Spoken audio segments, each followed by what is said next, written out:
الحمد لله نحمده ونستعينه ونستغفره ونؤمن به ونتوكل عليه ونعوذ بالله من شرور أنفسنا ومن سيئات أعمالنا من يهده الله فلا مضل له ومن يضلل فلا هادي له ونشهد أن لا إله إلا الله وحده لا شريك له ونشهد أن سيدنا ومولانا محمدا عبده ورسوله صلى الله تعالى عليه وعلى آله وأصحابه وبارك وسلم تسليما كثيرا كثيرا أما بعد أعوذ بالله من الشيطان الرجيم بسم الله الرحمن الرحيم يا أيها الذين آمنوا كتب عليكم الصيام كما كتب على الذين من قبلكم لعلكم تتقون صدق الله مولانا العظيم عزیز و بھائیو، اللہ کی نعمتیں اپنے بندوں پر بے شمار ہیں۔ اللہ کی نعمتیں بندوں پر دنیاوی نعمتیں بھی ہیں اور اخروی نعمتیں بھی ہیں۔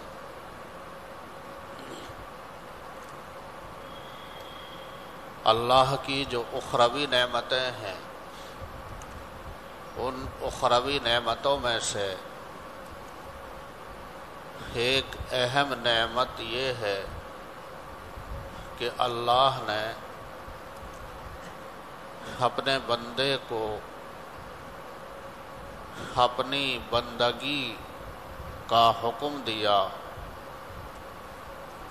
اور اپنی بندگی کی توفیق عطا فرمائی۔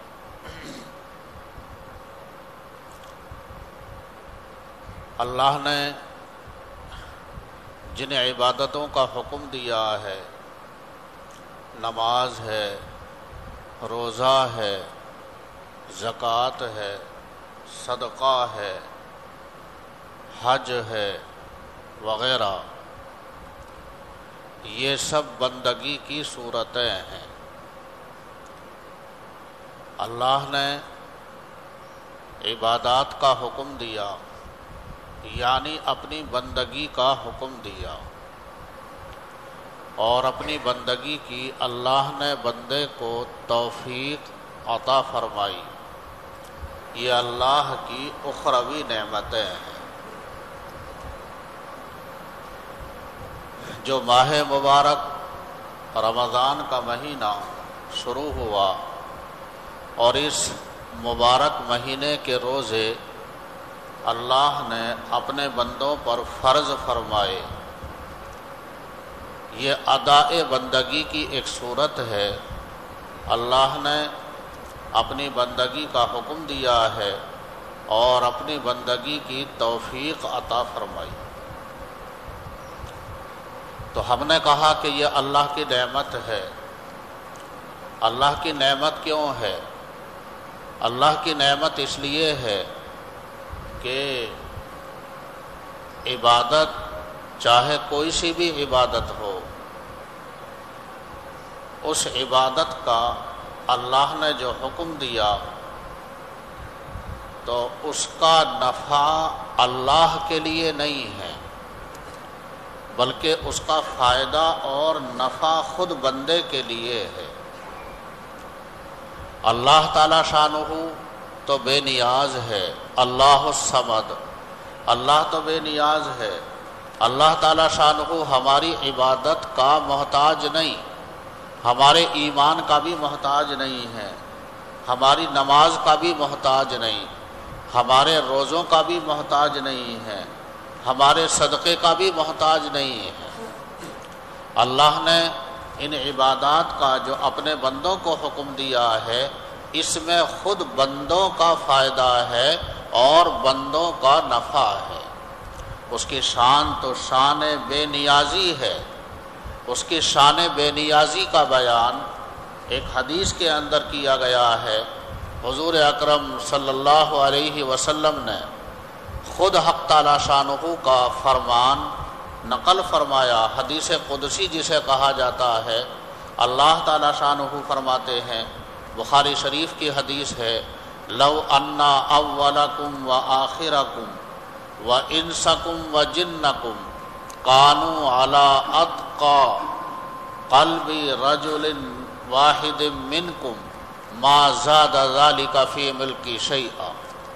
تمہارے اولین والآخرین، تمہارے انسان اور جنات سب کے سب نہایت تقوی والے ہو جائیں، سب کے سب بہت بڑے متقی ہو جائیں، سب ایمان لے آئیں، سب اعمال کے اندر مشغول ہو جائیں اور بہت بڑے پرہیزگار اور بہت بڑے عبادت گزار، بڑے متقی بن جائیں۔ اللہ تعالی شانہ فرماتے ہیں کہ اس سب کی وجہ سے میری سلطنت میں ذرہ برابر اضافہ نہیں ہوگا۔ وَلَوْ أَنَّ أَوَّلَكُمْ وَآخِرَكُمْ وَجِنسَكُمْ كَانُوا عَلَىٰ أَفْجَرِ قَلْبِ رَجُلٍ مِّنْكُمْ مَا نَقَصَ مِن مُلْكِ شَيْئًا أَوْ كَمَا قَالَ عَلَيْهِ الصَّلَاةُ وَالسَّلَامُ۔ اسی طرح سے اس کا برعکس، تمہارے اولین والآخرین، تمہارے انسان اور جنات سب کے سب کفر میں مبتلا ہو جائیں، الیاذ باللہ، اللہ کی نافرمانی پر اتر آئیں، اللہ تعالی شانہ کی رات دن نافرمانی کرتے رہیں، فسق و فجور کے اندر مبتلا ہو جائیں، ما نقص من ملکی شیئا، تو تمام لوگوں کے کفر میں مبتلا ہو جانے کی وجہ سے، شرک میں مبتلا ہو جانے کی وجہ سے اور تمام لوگوں کے فسق و فجور میں مبتلا ہو جانے کی وجہ سے میری سلطنت میں ذرہ برابر کمی نہیں آئے گی۔ وہ تو بے نیاز ہے، وہ تو ہماری عبادت کا محتاج نہیں، نہ وہ ہمارے روزے کا محتاج ہے، نہ نماز کا محتاج ہے، نہ ہماری تلاوت کا محتاج ہے، نہ ہمارے ذکر کا محتاج ہے۔ اس لیے میں نے کہا کہ اللہ تعالی شانہ نے ہم لوگوں کو جن عبادات کا حکم دیا ہے، جن عبادات کا اللہ نے ہمیں مکلف بنایا، یہ اللہ کی ہمارے اوپر نعمتیں ہیں، اس میں خود ہمارا نفع ہے، ہمارا فائدہ ہے، اللہ کا کچھ فائدہ نہیں ہے۔ اس ماہ مبارک کے روزے اللہ نے فرض فرمائے، اس میں خود بندوں کا نفع ہے، بندوں کا فائدہ ہے۔ کیا فائدہ ہے؟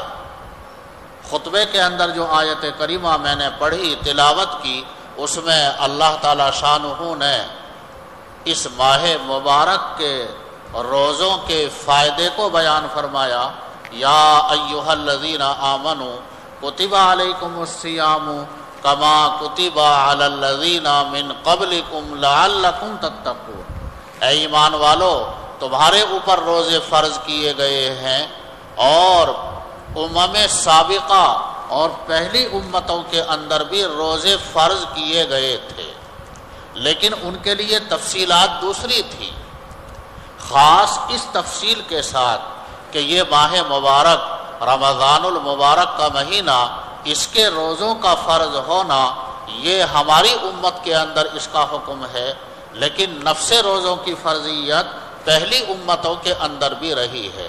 کما کتب علی الذین من قبلکم لعلکم تتقون، یہ روزے اللہ تعالی شانہ نے کیوں فرض فرمائے ہیں؟ ان روزوں کے فرض فرمانے کا مقصد کیا ہے؟ کوئی اللہ کی منفعت تمہارے روزوں سے وابستہ نہیں ہے، اللہ تعالی شانہ کا نفع اس میں کچھ نہیں ہے، خود تمہارا نفع ہے، تمہاری منفعت ہے، تمہارے فائدے کے لیے ہے۔ وہ فائدہ یہ ہے، یہ روزے اس لیے فرض کیے گئے ہیں تاکہ تمہاری زندگی میں تقوی آ جائے، تم متقی اور پرہیزگار بن جاؤ۔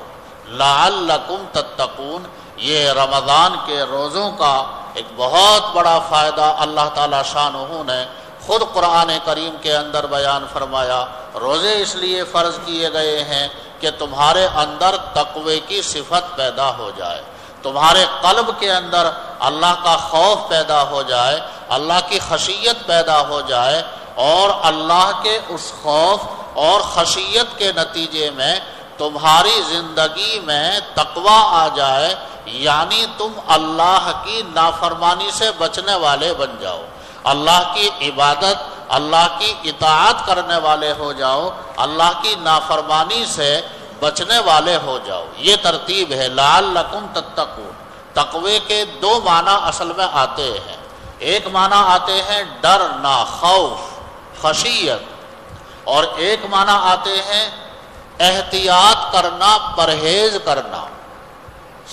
یہ لفظی اعتبار سے تقوی کے دو معنی آتے ہیں، لیکن دونوں کا ماحصل ایک ہی ہے، ایک مبدا ہے اور ایک منتہا ہے۔ تقوی کا مبدا یہ ہے کہ بندے کے قلب میں اولاً اللہ کا خوف پیدا ہوتا ہے، یہ ہے تقوی کی ابتدا۔ اور ابتدائی معنی بندے کے قلب کے اندر اللہ کا خوف پیدا ہوتا ہے، اللہ کی خشیت پیدا ہوتی ہے، اللہ کی عظمت پیدا ہوتی ہے، اس کی عظمت شان اور جلالت شان کا استحضار ہوتا ہے۔ یہ تقوی کے ابتدائی معنی ہوئے۔ اس کے بعد میں اس کا نتیجہ یہ ہوتا ہے کہ بندہ پرہیزگار بن جاتا ہے، یعنی تقوی کے آثار بندے کی زندگی میں نظر آنے لگتے ہیں۔ اس کا نتیجہ اللہ کے خوف کا، اللہ کی خشیت کا جو قلب کے اندر پیدا ہوا ہے، اس کا نتیجہ یہ ہوتا ہے کہ پھر اس کے یہ اعضاء، جوارح سب اللہ کی عبادت کے اندر لگ جاتے ہیں اور اللہ کی نافرمانی سے بچنے والے ہو جاتے ہیں۔ یہ تقوی کے انتہائی معنی ہوئے۔ بہرحال تو روزے کا اور روزوں کے فرض فرمانے کا مقصد اللہ تعالیٰ شانہ نے بیان فرمایا، یہ روزے کوئی ہمارے فائدے کے لیے نہیں ہیں، ہماری کوئی منفعت اس میں وابستہ نہیں ہے، وہ تو رحمان ہے، رحیم ہے، وہ بے نیاز ہے، وہ منعم حقیقی ہے، وہ تو نعمتوں کا تمہارے اوپر فیضان کرنے والا ہے۔ منعم حقیقی اسے کہا جاتا ہے جو بغیر کسی غرض کے کسی کو نعمت دے۔ نعمت دینے والے کی اس میں اپنی کوئی غرض وابستہ نہیں، اپنا کوئی منفعت، اپنا کوئی فائدہ وابستہ نہیں۔ وہ جو نعمت دے رہا ہے بغیر کسی غرض کے دے رہا ہے۔ یہ لفظ جو صادق آتا ہے، مفسرین نے فرمایا محض حق تعالی شانہ کی ذات پر صادق آتا ہے۔ اللہ کے علاوہ مخلوق اور کائنات میں کوئی کسی کو نعمت دیتا ہے، وہ کسی نہ کسی غرض کے تحت دیتا ہے۔ منعم حقیقی محض حق تعالی شانہ ہے، وہی بغیر کسی غرض کے نعمتوں کا فیضان کرنے والا ہے، نعمتیں عطا کرنے والا ہے۔ اس کے علاوہ جو بھی کوئی کسی کو نعمت دیتا ہے وہ کسی غرض کے تحت، کسی مقصد کے تحت نعمت دیتا ہے۔ مثلا آدمی کوئی کسی کو کوئی نعمت دے، ہدیہ دے، تحفہ دے، قرض دے، کوئی بھی احسان کا معاملہ کرے، اس احسان کے بدلے کا یا تو وہ دنیا میں ہی خواہاں ہوگا۔ احسان اس لیے کرتا ہے، کوئی نعمت اپنے بھائی کو دوسرے کو اس لیے دیتا ہے، کسی بھی مخلوق کے ساتھ احسان کا معاملہ اس لیے کرتا ہے کہ دنیا میں ہی اس کا صلہ مل جائے، اور اگر دنیا میں اس کے صلے کا خواہاں نہیں ہے تو کم سے کم آخرت میں اس کے صلے کا اور اس کے فائدے کا طلبگار ہوگا۔ احسان اس لیے کر رہا ہے، صدقہ اس لیے دے رہا ہے، ہدیہ تحفہ اس لیے دے رہا ہے کہ آخرت میں مجھے اس کا اجر اور ثواب مل جائے۔ انسان کوئی بھی ہو، کسی کو کوئی نعمت دیتا ہے، احسان کرتا ہے، کوئی فضل کا معاملہ کرتا ہے، یا تو دنیا میں ہی اس کے عوض کا طالب ہوتا ہے یا پھر آخرت میں اس کے عوض کا طالب ہوتا ہے۔ ہر مخلوق کسی منفعت اور کسی نفع کی نیت سے خالی نہیں ہوتی، لیکن حق تعالی شانہ کی ذات وہ منعم حقیقی کی ذات ہے، وہ اپنے بندوں پر نعمتوں کا فیضان فرماتا ہے، اور اس کی نعمتیں وہ بلا کسی غرض کے اور بلا کسی مقصد کے ہوتی ہیں۔ اللہ تعالیٰ شانہ اپنے بندوں کو جو نعمتیں عطا فرماتا ہے اس میں اللہ کی غرض یا اللہ کی منفعت وابستہ نہیں ہوتی۔ تو اللہ نے رمضان کے روزوں کا جو حکم دیا ہے وہ خود بندوں کے فائدے کے لیے دیا ہے، بندوں کے اندر تقوی کی صفت پیدا ہو جائے۔ دوستو، روزہ رکھنے سے تقوی کی صفت کیسے پیدا ہوتی ہے؟ بس یہ مضمون سمجھانا ہے۔ انسان کو اللہ نے پیدا فرمایا، اللہ نے انسان کے اندر دو صفتیں رکھی ہیں، دو عنصر رکھے ہیں، دو چیزوں سے مرکب ہے یہ کہا جا سکتا ہے۔ اللہ تعالیٰ شانہ نے انسان کو پیدا فرمایا، انسان کی تخلیق میں صفت حیوانیت بھی رکھی گئی ہے، اور انسان کی تخلیق میں روحانیت بھی رکھی گئی ہے۔ یہ دونوں عنصر انسان کی تخلیق اور انسان کی پیدائش کے اندر رکھے گئے ہیں۔ حیوانیت بھی انسان کی صرف تخلیق میں ملحوظ ہے، اور روحانیت بھی انسان کی تخلیق میں ملحوظ ہے۔ قدرتی نظام کچھ اس طرح کا ہے کہ جب انسان پیٹ بھر کر کھاتا ہے، اپنے نفس کی خواہشات کی تکمیل کے پیچھے لگا ہوا ہوتا ہے، اس کا معدہ بھرا ہوا ہوتا ہے، تو اس حال میں حیوانیت کا غلبہ ہوتا ہے۔ اس انسان سے حیوانیت والے اعمال زیادہ صادر ہوتے ہیں، اور انسان کا نفس انسان کے اوپر غالب ہوتا ہے، برخلاف اس صورت کے جبکہ آدمی کم کھاوے، اس کا معدہ خالی ہو، اور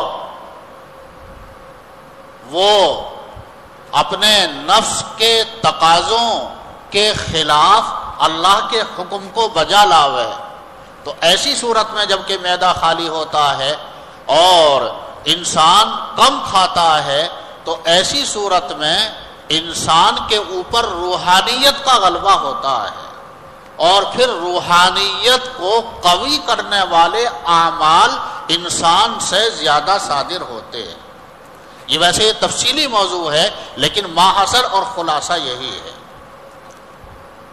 اللہ نے ملائکہ کو پیدا فرمایا، لیکن ملائکہ کے اندر محض روحانیت ہے، ملائکہ کے اندر حیوانیت نہیں ہے، اس لیے ملائکہ سے محض روحانیت والے اعمال صادر ہوتے ہیں۔ وہ محض اللہ کی اطاعت اور فرما برداری میں لگے رہتے ہیں۔ لا یعصون اللہ ما امرہم ویفعلون ما یؤمرون، محض اللہ تعالیٰ شانہ کی فرما برداری میں لگے رہتے ہیں، وہ نافرمانی اللہ کی نہیں کرتے، اس لیے کہ ان کے اندر حیوانیت کا عنصر نہیں ہے۔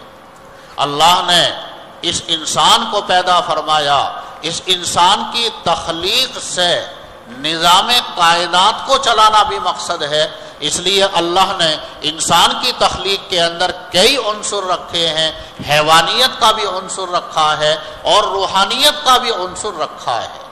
جب آدمی روزہ رکھتا ہے، اللہ کی رضا کے لیے کھانا پینا چھوڑ دیتا ہے، اپنی خواہشات کو ترک کر دیتا ہے، تو اس حالت میں روحانیت انسان کے اوپر غالب آتی ہے، روحانیت کا غلبہ ہوتا ہے، اور روحانیت کا غلبہ ہونے کی وجہ سے انسان کا نفس مغلوب ہو جاتا ہے۔ اب یہ حالت ایسی ہو گئی، یہ کیفیت ایسی ہو گئی کہ اگر اس حالت اور اس کیفیت سے آدمی کام لینا چاہے تو بہت بڑا متقی بن سکتا ہے۔ اس وقت میں جبکہ معدہ بھرا ہوا ہو، انسان کھا رہا ہو، پی رہا ہو، اپنے نفس کی خواہشات کی تکمیل کر رہا ہو، اس وقت میں حیوانیت کا غلبہ ہوتا ہے اور اطاعت پر آنا مشکل ہو جاتا ہے۔ لیکن جس وقت میں اللہ کو راضی کرنے کے لیے اس نے کھانا پینا اور اپنے نفس کی خواہشات کو ترک کر دیا، اب اس حال میں جو غلبہ ہوتا ہے وہ روحانیت کا غلبہ ہوتا ہے۔ اس حالت سے اگر آدمی کام لینا چاہے تو پھر بہت بڑا متقی بن جاتا ہے۔ اس لیے روزے کی حالت میں آدمی تقوی اختیار کرے، یعنی وہ گناہوں سے بچنے کی مشق کرے تو گناہوں سے بچنا اس کے لیے آسان ہو جاتا ہے۔ دوستو یہ وجہ ہے لعلکم تتقون، اللہ نے روزہ اس لیے فرض فرمایا تاکہ تمہاری زندگی میں تقوی آ جائے، تمہارے قلب کے اندر اللہ کا خوف پیدا ہو، معدہ خالی ہونے کی وجہ سے اور روحانیت کا غلبہ ہونے کی وجہ سے تمہارے قلب میں رقت پیدا ہوگی، اللہ کا خوف آئے گا، اللہ کی خشیت آئے گی، اور اس کے نتیجے میں پھر تقوی اختیار کرنا، گناہوں سے بچنا تمہارے لیے آسان ہو جائے گا۔ لیکن دوستو کہنے کا، عرض کرنے کا مقصد یہ ہے کہ اس حالت سے فائدہ آدمی جب ہی اٹھا سکتا ہے جبکہ اس مقصد کو سمجھے اور اس کی نیت کرے۔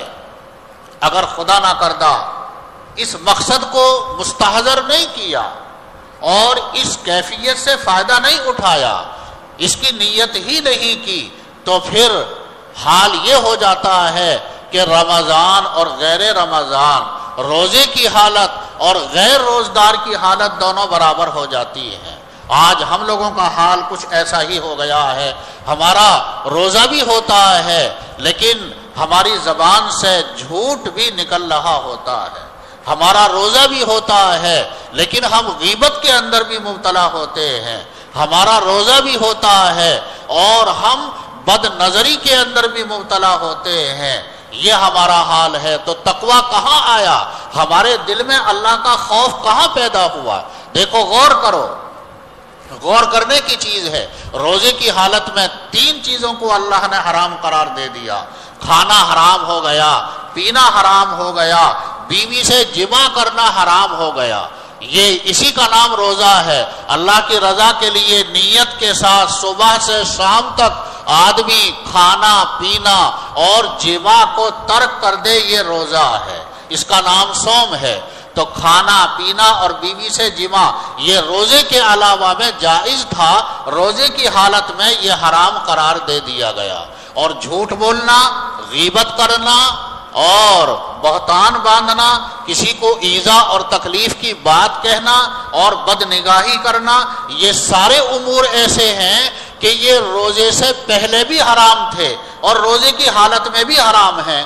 تو ہم لوگوں کا معاملہ کچھ ایسا ہو گیا ہے کہ جو چیز عارضی طور پر حرام ہوئی روزے کی حالت میں اس کا تو اہتمام کرتے ہیں، اور جو ہمیشہ سے حرام ہے، روزے سے پہلے بھی حرام ہے اور روزے کی حالت میں بھی حرام ہے، اس سے پرہیز نہیں کرتے۔ تو یہ ہمارا ظاہری روزہ تو ہو گیا، نام کا تو روزہ ہو گیا، لیکن ہمارے روزے میں قوت نہیں آئی، ہمارے روزے میں روحانیت نہیں آئی، ہمارے روزے میں تقوی نہیں آیا، اس روزے کے نتیجے میں ہمارے دل میں اللہ کا خوف نہیں آیا۔ اس لیے حضور اکرم صلی اللہ علیہ وسلم نے اس کا ماحصل بتا دیا، من لم یدع قول الزور والعمل به فلیس للہ حاجۃ فی ان یدع طعامہ وشرابہ۔ جو آدمی روزہ تو رکھ رہا ہے، کھانا بھی چھوڑ رہا ہے، پینا بھی چھوڑ رہا ہے، اپنے نفس کے تقاضوں کو بھی دبا رہا ہے، لیکن جھوٹ کو ترک نہیں کر رہا ہے اور جھوٹ بھی بول رہا ہے، غیبت بھی کر رہا ہے اور جھوٹ کے تقاضوں پر عمل بھی کر رہا ہے، آپ صلی اللہ علیہ وسلم نے ارشاد فرمایا، اللہ کو ایسے شخص کے روزے کی حاجت نہیں، اللہ کو ایسے روزے کی حاجت نہیں۔ وہ کھانا پینا چھوڑ دے، بھوکا رہے، تو اس بھوکا رہنے سے اور روزہ رکھنے سے فائدہ نہیں، یعنی مکمل فائدہ نہیں۔ یہ نام کا روزہ ہوا، روزے کی صورت ہوئی، روزے کی حقیقت حاصل نہیں ہوئی۔ روزے کی حقیقت تو جب حاصل ہوگی ہم روزے کے مقصد کو سمجھیں۔ اللہ نے فرما دیا لعلکم تتقون، روزہ اس لیے فرض کیا گیا ہے، اس روزے کے نتیجے میں تم جو روحانیت تمہارے اوپر غالب آئی ہے، روحانیت کی جو کیفیت تمہیں حاصل ہوئی ہے، اس سے فائدہ اٹھاؤ، اللہ کا خوف تمہارے دل کے اندر آئے اور اس کے نتیجے میں تمہاری زندگی میں تقوی کے آثار پیدا ہو جائیں۔ جب ہے کہ روزے کی حقیقت تمہیں حاصل ہوئی، اس روزے سے تم نے روحانیت کو اپنی قوی کیا اور زندہ کیا۔ اللہ تعالی شانہ ہمیں حقیقی روزہ عطا فرمائے، اس کے برکات، اس کے ثمرات اللہ تعالی شانہ ہمیں عطا فرمائے۔ وآخر دعوانا ان الحمد للہ رب العالمین۔